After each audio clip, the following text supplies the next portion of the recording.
제2장 하루에 몇 시간 기도하십니까? 오늘날 소위 기도라 하는 것의 대부분이 하나님을 언짢게 하지만 하나님은 너무도 크신 분이기에 그 정도는 능히 감당하십니다. 우리 하늘 아버지께서는 너무도 크신 분이시기에 그의 사랑하는 자녀들의 어떤 미성숙함도 감당하십니다. 제가 지금 이 책에서 비판하는 모든 것들은 과거 저 역시 다 했던 것입니다. 저도 그렇게 기도했었지만 저를 참아주시고 축복해 주셨습니다. 하나님께서는 저에게 노하지 않으셨지만 소위 제가 했던 기도들 중 많은 것들이 응답 없이 지나갔습니다. 이처럼 당신이 기도하는 방법을 제가 문제 삼을 때 하나님께서 당신에게 화가 나셨다고 말하는 것은 아닙니다. 하나님은 당신에게 화나 있지 않으십니다. 하나님은 좋으신 하나님이십니다. 하지만 만일 당신이 예전의 저와 같다면 당신 입의 말로 인해 당신은 올무에 걸리는 것입니다. 저는 기도에도 올바른 방법이 있고 잘못된 방법이 있다는 것을 발견했습니다. 주님께서는 그분의 말씀을 통하여 수년에 걸쳐 기도에 대한 저희 생각과 방법을 근본적으로 바꾸어 주셨습니다. 저의 사고방식은 바뀔 필요가 있었기 때문에 저는 주님께서 그렇게 해주신 것이 너무도 기쁩니다. 마음을 여십시오. 이 책을 읽어나갈 때 마음을 여시고 성령님의 음성에 귀를 기울이시기 바랍니다. 성령님은 당신을 모든 진리로 인도하시는 교사이시며 인도자이십니다. 이따금 걸리는 내용이 있다고 해서 이 책을 끝까지 읽지 못하고 중단하는 일은 없길 바랍니다. 생산성도 없는 기도의 패턴을 계속 붙잡고 나간다면 당신은 얻는 것보다 잃는 것이 훨씬 더 많을 것입니다. 사실 제가 지금 당신과 나누고 있는 내용을 겸손하게 주님 앞에서 기꺼이 심사숙고한다면 결과적으로 그것은 당신과 당신이 사랑하는 주변 사람들에게 죽느냐 사느냐의 차이를 가져올 수도 있을 것입니다. 응답도 없는 기도 패턴에 목숨 걸 일은 없지 않습니까? 제가 기도에 관해 다 통달했다고 주장하는 것은 아닙니다. 그러나 목적지를 향해 바르게 가고 있음은 분명합니다. 저는 계속적으로 저 개인의 삶과 사역에 온갖 기적을 경험하고 있습니다. 제 아들이 죽은 지 5시간 만에 다시 살아났습니다. 다양한 종류의 암이 치유되었고 사람들이 휠체어에서 벌떡 일어났으며 귀신들이 쫓겨나가는 것은 말할 것도 없고 암 못 보는 자가 수없이 눈을 뜨고 듣지 못하는 자들의 귀가 열렸습니다. 또한 우리 단체가 부르심받은 일을 하기 위해 필요한 재정도 풍성히 공급받고 있습니다. 제가 이런 것들을 언급하는 것은 당신을 책망하고 저 자신을 높이려는 게 아닙니다. 모든 영광은 우리 주 예수 그리스도께 속하기 때문입니다. 그렇지만 제가 정말 도전하고 싶은 것이 있습니다. 제가 얻고 있는 이러한 결과들을 당신이 얻는 응답들과 비교해서 생각해 보시라는 것입니다. 만일 제가 경험하는 결과를 당신도 정기적으로 경험하고 있지 않다면 왜 생산적이지 못한 방법에 집착하십니까? 제가 기도에 대한 여러 가지 자세와 보편적인 관점들을 반박할 때 당신의 기도 방법 또한 정직하게 평가해 보십시오. 기도의 효력을 막고 있었던 불필요한 방해물들을 인정하고 뿌리 뽑을 좋은 기회가 될 것입니다. 기억하십시오. 성장통을 겪는다는 것은 지금 성장하고 있다는 뜻입니다. 종교성. 너는 기도할 때에 내 골방에 들어가 문을 닫고 은밀한 중에 계신 내 아버지께 기도하라. 은밀한 중에 보시는 내 아버지께서 갚으시리라. 마태복음 6장 6절. 사람들이 보는 앞에서는 절대 기도하면 안 됩니다. 라고 주장하며 저에게 도전해온 사람들이 실제로 있었습니다. 하지만 예수님께서도 사람들이 보는 앞에서 기도하셨습니다.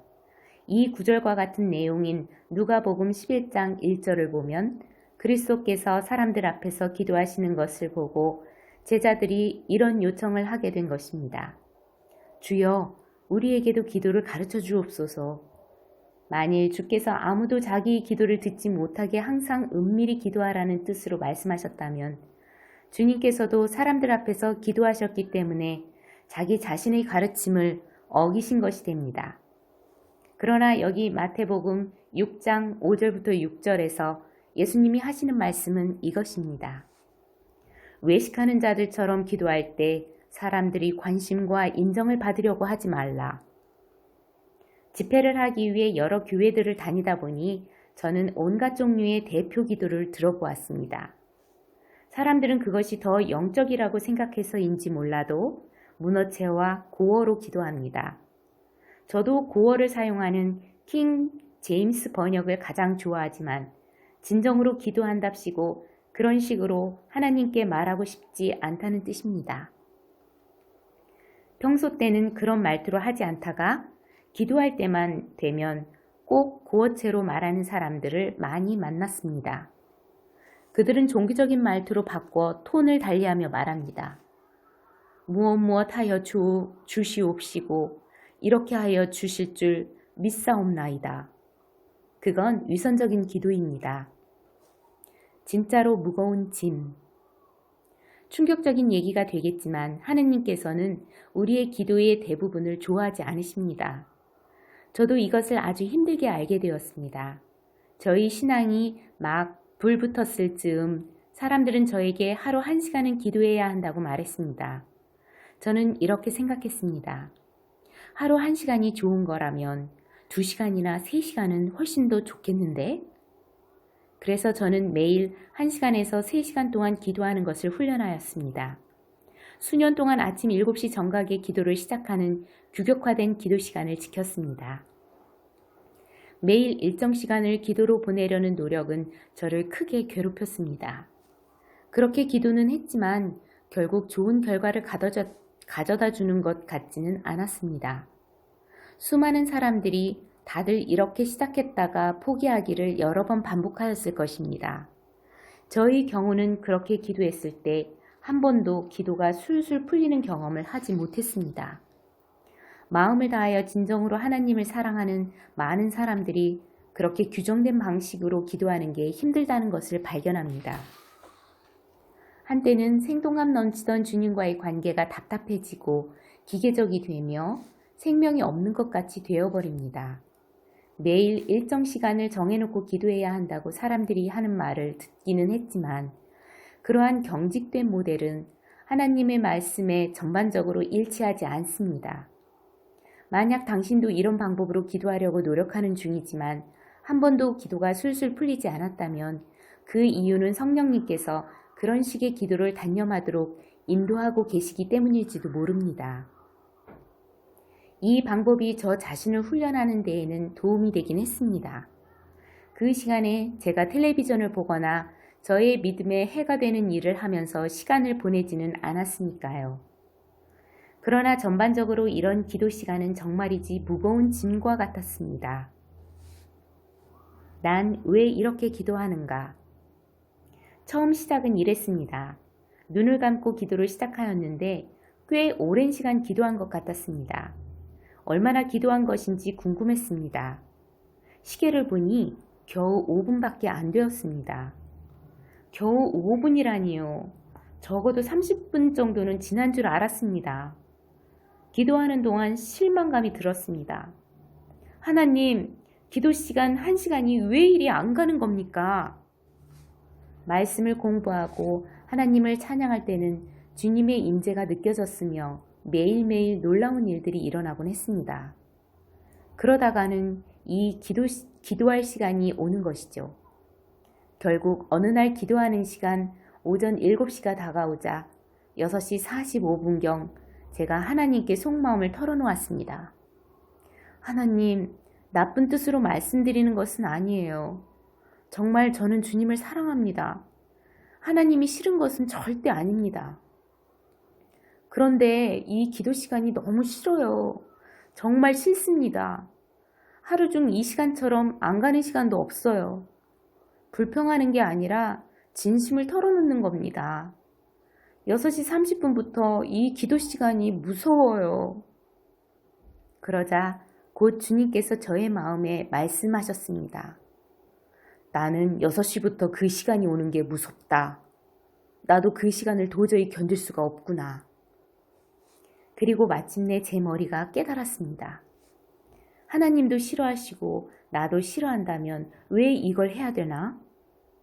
그래서 저는 그런 기도 방식을 버렸고 이후 저의 영적인 생활은 놀랍게 진보하였습니다. 예수님께서 바로 이 점을 마태복음 6장 7절에서 말씀하십니다. 또 기도할 때에 이방인과 같이 중언부언하지 말라. 그들은 말을 많이 하여야 들으실 줄 생각하느니라. 하나님이 보시기에 하루에 1시간 기도하는 것이 그 자체로는 아무런 의미가 없습니다. 아무 가치 없는 일. 대부분의 사람들의 기본적인 믿음은 이렇습니다. 기도란 오래 할수록 더 좋고 그래야 하나님께서 더 많이 응답하실 것이다. 그러니 기도를 오래 하는 것이 답이다. 사랑하는 형제자매 여러분, 단지 기도를 오래 하는 것은 아무 가치가 없습니다. 예수님은 평소 짧은 기도를 하셨습니다. 밤새 기도하신 것은 신약에 딱 2번입니다. 그 두 경우가 사복음서에 모두 기록되었다고 8번이 되는 것은 아니지요. 실제로는 2번 뿐입니다. 주님께서는 평소에 긴 시간 기도하지 않으셨습니다. 기도가 짧을수록 믿음은 더 큰 법입니다. 잠잠하라, 고요하라 고 했더니 광풍이 그쳤습니다. 그게 기도였습니다. 나사로야, 나오라 했더니 죽은 자가 살아났습니다. 단 2마디였습니다. 당신이 기도를 더 정확하게 이해하게 되면 당신의 기도 역시 짧아질 것입니다. 실제로 제 친구 목사 하나는 도와주세요가 위대한 기도라고 가르칩니다. 오랜 시간 기도할 경우 저는 대부분은 방언 기도를 합니다. 그때는 하나님께 뭔가를 간구하기보다는 제 자신의 영적 성장을 꾀하는 편입니다. 그렇게 기도하면서 주님으로부터 지혜와 계시를 받습니다. 자기를 세우는 것이 신약 성경에 나오는 기도의 목적이기 때문입니다. 그런데 그리스도의 몸 된 교회 대부분이 기도를 하나님께 뭔가를 간구하는 기회로 여깁니다. 그들은 기도를 편협하게 생각하여 그들의 필요를 채우기 위해 하나님께 간청하는 시간으로만 보는 것이지요. 물론 구하고 받는 것이 기도의 마땅한 이유임을 보여주는 성경 구절도 있습니다. 그러나 그것은 기도 생활의 5% 미만으로 한정시켜야 합니다. 저와 주님과의 관계에 근거해 볼 때 이것이 가장 좋은 방법이라고 믿습니다. 스스로를 속이지 말라. 죄를 회개하는 것과 뭔가를 달라고 구하는 것, 그리고 중보기도하는 것을 뺀다면 대부분 그리스도인들의 기도에서 남는 게 무엇일까요? 거의 없을 것입니다. 대부분 사람들의 기도가 이런 것들로 이루어져 있기 때문이지요. 오, 하나님, 또 넘어져서 죄송합니다. 이 문제를 극복할 수 있게 도와주세요.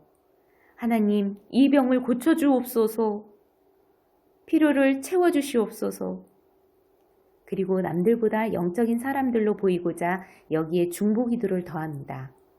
제 주변 사람들을 위해서도 그렇게 역사하시길 원합니다. 기도란 보통 이 정도 수준에 멈춰 있습니다. 아담과 하와는 그런 것들을 위해서 기도하지 않았습니다. 그들은 중보기도할 주변 사람도 없었고 쫓아낼 귀신도 없었으며 무너뜨릴 영적 요새도 없었습니다. 그들은 옷을 위해, 먹을 양식을 위해, 살 집을 위해, 또 직장을 위해 믿음으로 기도할 필요가 없었지만 기도로 간구할 게 전혀 없었지요. 그럼에도 불구하고 저녁마다 날이 서늘할 때면 하나님을 만나 교제를 나눴습니다. 그들이 하나님과 나눈 대화에는 그들의 죄, 가난, 필요, 삶의 문제, 회개할 일, 간구와 같은 것은 하나도 없었습니다.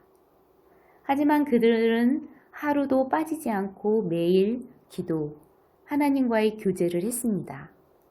하나님께서 의도하지 않으신 것을 위해 기도를 사용하려고 할 때 그 기도는 종교적이 됩니다. 그래서 기도가 술술 풀리지 않는 것입니다. 당신이 하나님께 이런 약속을 할 수도 있겠지요. 죽는 한이 있어도 앞으로 하루에 1시간씩 기도하겠습니다. 그런 다음에 일주일, 한 달, 2달 그렇게 기도합니다. 그러나 그것은 절대 지속이 안 됩니다. 주님이 인도하시는 바가 아니기 때문입니다. 기도를 오래 하고 또는 어떤 말들을 사용하여 하나님께 간구, 또 간구하면 하나님께서 그 기도를 들으실 것이라고 생각하지 마십시오. 그것은 기도가 아니라고 주님은 분명히 말씀하셨습니다. 하루 종일. 몇 년 전에 어떤 교회 목사님이 콜로라도 스프링스에 와서 말씀을 전하셨습니다. 그는 설교하는 내내 주 기도문을 근거로 하루에 1시간 기도하라고 강조했습니다. 저도 그의 집회에 참석하였고 그분의 설교를 통해 어느 정도 유익을 얻었습니다. 이후 그분이 저를 만나러 제 사무실을 방문하셨습니다. 그리고 대뜸 저에게 한다는 소리가 그래, 하루에 몇 시간 기도하십니까? 였습니다. 저는 그 질문에 답을 할 준비가 전혀 안 되어 있었습니다. 왜냐하면 제가 얼마나 오래 기도하는지 시간을 재본 적이 없었기 때문입니다. 그래서 내가 얼마나 기도하는지 생각해 보다가 왜 이분은 내가 하루에 몇 시간 기도하는지 알고 싶어 하는 걸까? 하는 궁금증이 생겼습니다. 2가지 정도의 이유를 생각할 수 있었습니다. 첫째, 그는 자신을 저와 비교하여 자기를 더 돋보이게 하고 싶었을 것입니다. 자기의 자아를 높여 자신에 대해 기분이 좋아지려고요. 둘째, 그는 나를 정죄하여 겉으로 보이는 자신의 영적 능력을 이용해서 나를 조종하고 통제함으로써 자신에게 유리한 반응을 이끌어내고 싶었을 것입니다. 그의 질문에 대해 제가 내다볼 수 있는 유익은 이 2가지 뿐이었습니다. 그에게 어떻게 대답할까를 궁리하고 있을 때 주님께서 저에게 물으셨습니다. 너는 어제 아내와 얼마나 시간을 보냈느냐? 하루 종일 여러 가지 일을 하면서 함께 시간을 보냈다고 주님께 말씀드렸습니다. 내가 하루 종일 내 아내 제이미와 함께 시간을 보냈다면 아내와 함께하는 그 시간을 1시간으로 줄이고 나서 어떻게 그것을 향상되었다고 할 수 있겠느냐? 주님은 계속 말씀하셨습니다. 나는 언제나 너에게 시간을 내줄 수 있다. 나는 결코 너를 떠나지도 버리지도 않을 것이다. 만일 내가 우리의 관계를 하루에 딱 1시간 기도하는 것으로 줄여버린다면 우리가 이미 누리고 있는 것과 비교할 때 그것은 형편없는 관계가 될 것이다. 그래서 저는 그 목사님께 담대하게 대답했습니다. 알고 싶으세요? 저는 하루 종일 하나님과 기도로 보냅니다. 그의 얼굴에 충격의 빛이 역력한 가운데 그가 이렇게 더듬거렸습니다. 아닙니다. 제 말뜻을 이해하지 못하신 것 같네요. 아니요. 목사님께서 저희 말뜻을 이해하지 못하신 것 같네요. 저는 하루 종일 하나님과 교제하면서 보냅니다. 그게 기도지요. 지속적인 교제. 기도는 하나님과의 교제입니다. 하나님께서 항상 당신과 함께 하신다면 당신은 항상 기도하고 있는 것이지요. 어떤 특정 자세를 갖추어야만 주님과 교제하고 있는 것은 아닙니다. 성경에 보면 무릎을 꿇는 사람, 2 손을 드는 사람, 하늘을 향하여 올려다보며 기도하는 사람 등 다양한 경우가 있지만 꼭 그렇게 해야만 기도가 된다는 식의 종교적 형식은 만들지 마십시오. 눈을 뜨고 기도할 수도 있고 감고 할 수도 있으며 손을 올리고 할 수도 있고 내리고 할 수도 있으며 서서 하거나 무릎을 꿇고 할 수도 있으며 혹은 엎드린 채로 기도할 수도 있습니다. 묵상도 기도이기 때문에 기도한다고 꼭 소리를 내어 말할 필요도 없습니다. 당신과 하나님과의 교제는 지속적이어야 합니다. 누군가와 친밀한 교제를 갖게 되는 특별한 시간도 있습니다. 저는 아내와 매주 데이트를 하지는 못하지만 정기적으로 외출해서 함께 시간을 보냅니다. 서로 얼굴을 마주하고 함께 시간을 보내는 것만으로도 우리 결혼 생활에 친밀감을 더해줍니다. 이러한 시간들을 따로 떼어놓지 않으면 사는 게 너무 바빠서 서로에게 시간을 낸다는 것이 불가능합니다. 마찬가지로 하나님과의 친밀함을 위해 특별한 시간을 내는 것이 필요하지만 늘 그렇게 할 수는 없겠지요. 매일 감당해야 할 책임과 매주 일상적인 일들 가운데서도 하나님과 관계를 갖는 법을 배워야 합니다. 그런 일들이 당신의 삶의 대부분을 차지하고 있기 때문이죠. 부부가 그들의 관계를 오로지 함께 특별한 시간을 갖는 것에만 한정시키는 것은 비현실적입니다. 당신의 영원한 신랑이신 예수님께도 마찬가지입니다. 당신과 주님과의 관계를 오로지 데이트에만 한정시키지 마십시오. 하루 종일 매일 주님과 함께 걷고 대화하십시오. 어떤 사람들은 하나님과의 관계를 이처럼 부단히 극적인 것으로 만들려고 애를 씁니다. 목이 터져라 고함을 지르며 기도하고 무릎을 항상 꿇어야 하며 두 손은 높이 들고 양볼에는 눈물을 주룩주룩 흘리며 사방에 번개와 천둥이 쳐야 진정으로 하나님과의 교제 가운데 있는 것이라고 생각합니다. 만일 그게 당신이 생각하는 기도라면 당신은 결코 형통하지 못할 것입니다. 제이미가 저희 결혼 상대라고 확신을 갖게 된 이유 중에 하나는 우리가 서로 함께 있는 것만으로도 좋았기 때문입니다. 다른 여자들과는 달리 저는 제이미를 재밌게 해주거나 감동받게 하려고 노력할 필요가 없었습니다. 우리는 말 한마디 하지 않고도 오랜 시간 즐겁게 보낼 수 있었습니다. 기도도 이와 같을 수 있습니다. 하나님은 우리 모두가 그저 하나님과 함께 있는 것만으로도 즐거울 수 있는 단계까지 성숙해지기를 원하십니다. 하나님께서는 아무 말도 오가지 않고 특별한 일도 없지만 그저 함께 있어 서로 사랑할 수 있는 교제를 원하십니다. 저 개인적으로는 성경을 연구함으로써 하나님과의 관계를 세워가길 좋아합니다. 성경을 읽는 것도 저에게는 기도입니다. 머리로 읽지 않고 마음을 다하여 읽기 때문입니다. 제가 하나님과 교제를 하고 있을 때면 여러 시간 동안을 성경 한 구절에 빠져 있게 됩니다. 묵상할 때 질문을 드리며 그분의 말씀에 귀 기울이면 계시가 임합니다. 바로 기도입니다.